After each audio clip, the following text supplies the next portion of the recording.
Coisa julgada e relações continuativas.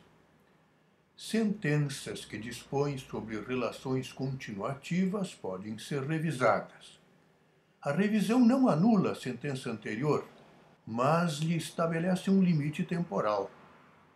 É desconstitutiva da coisa julgada a sentença declaratória de sinal contrário.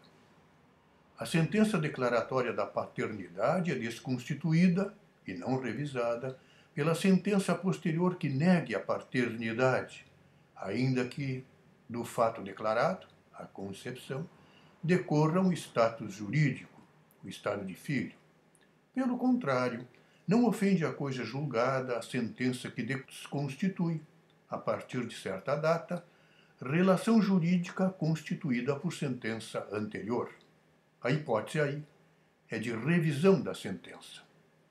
Sentenças que autorizam a prática de determinada atividade, distinguindo-se aqui atividade e ato, são constitutivas e, portanto, podem ser revisadas, ocorrendo alteração do estado de fato ou de direito.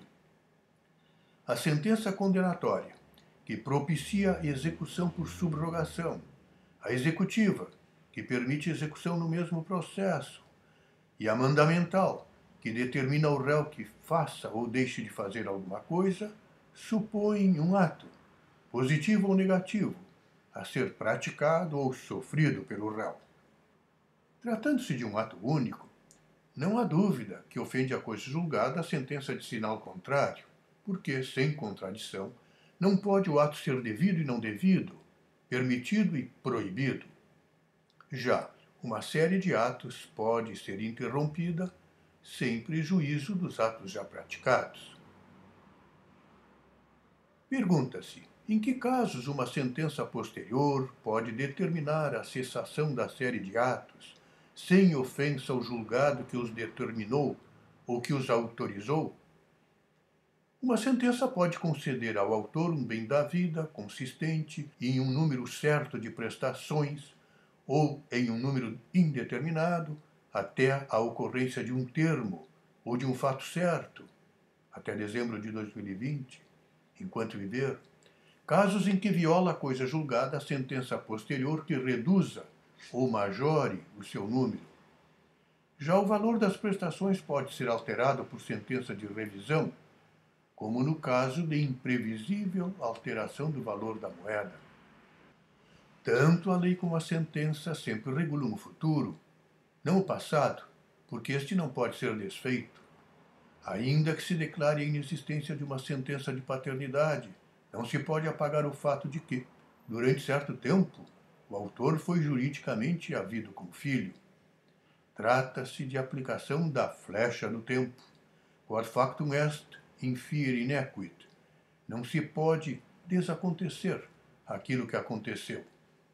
Mesmo a sentença condenatória diz respeito ao futuro, ou seja, à futura submissão do condenado à execução. A diferença está em que a sentença, como a lei, tanto pode referir-se a fatos supostamente ocorridos no passado, como referir-se a uma situação de fato atual, que poderá se alterar no futuro.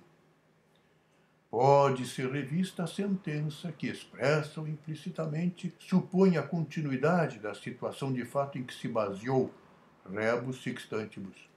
O caso mais conhecido é o da proferida em ação de alimentos. Observa Sérgio Gilberto Porto. Parece de lógica irrefutável a circunstância de que a decisão jurisdicional adquire, ordinariamente, a força de caso julgado em razão de fatos passados, aqueles alegados ou que deveriam ter sido alegados, e não em torno de fatos futuros, vez que estes ensejam, em face da teoria da substanciação, nova demanda, pois representam nova causa de pedir.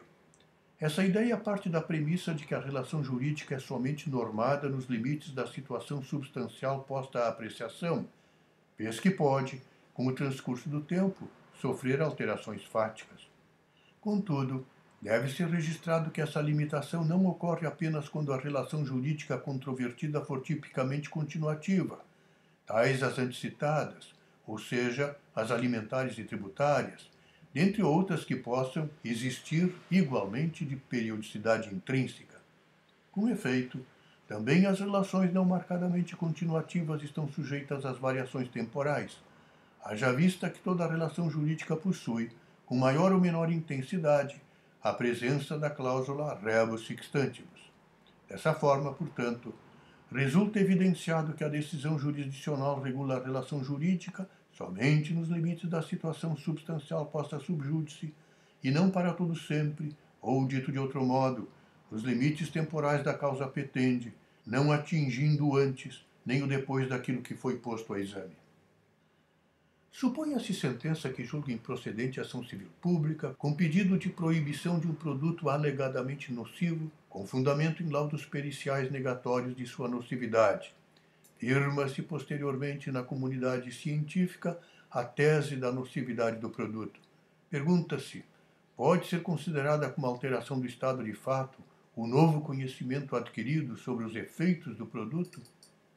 Tratando da hipótese, diz o Gonigro Mazzilli, uma ação civil pública pode resultar em improcedência, não por falta de provas, mas porque o juiz, desconsiderando a perícia, erroneamente entendeu que o resíduo emitido pela chaminé da fábrica do réu não é poluente. Antes, conclui a sentença, o resíduo é saudável ou pelo menos é inócuo para o homem.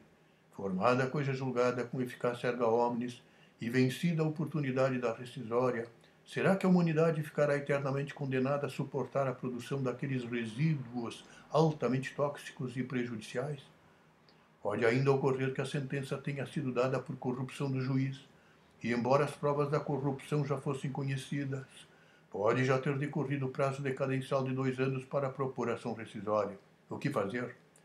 Não nos parece que esses casos versem relação jurídica continuativa, ao menos nos termos em que estariam colocados nessas hipóteses. A sentença teria reconhecido que aquele resíduo não era poluente, não por falta de provas de que o fosse, mas por erro de julgamento, ou até por corrupção do magistrado.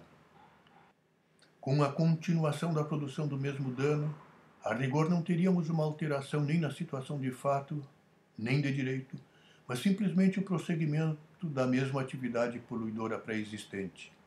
Não teriam surgido novos conhecimentos científicos que demonstrassem ser atividade poluente, nem se teriam descoberto novas provas, nem teria havido alteração no ordenamento jurídico vigente.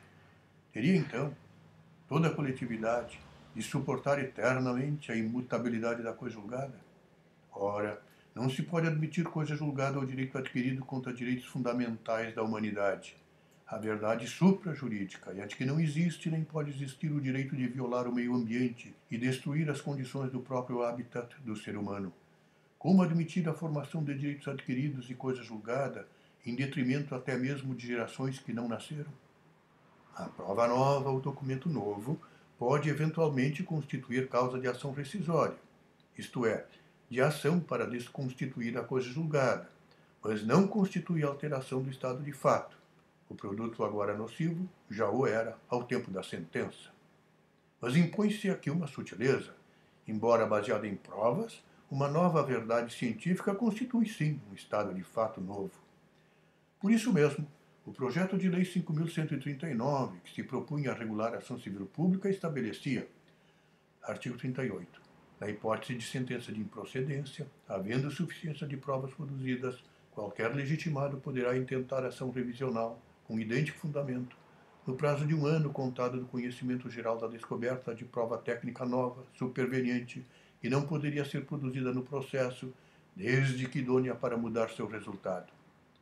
O erro do projeto não estava no admitir a revisão, mas no estabelecimento do prazo decadencial de 1 ano.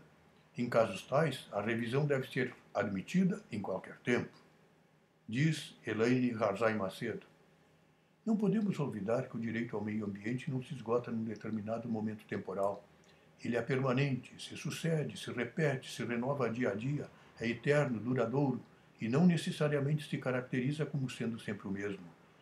Esta reincidência temporal se mostra ou pode se mostrar com novas faces, que devem ser enfrentadas em suas peculiaridades.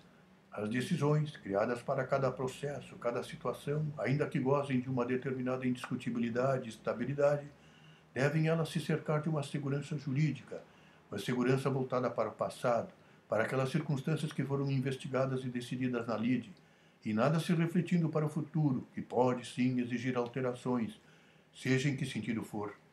Há que se construir mecanismos alternativos de composição de cada situação danosa, que podem até, se possível, sua previsão, serem contemplados na própria sentença.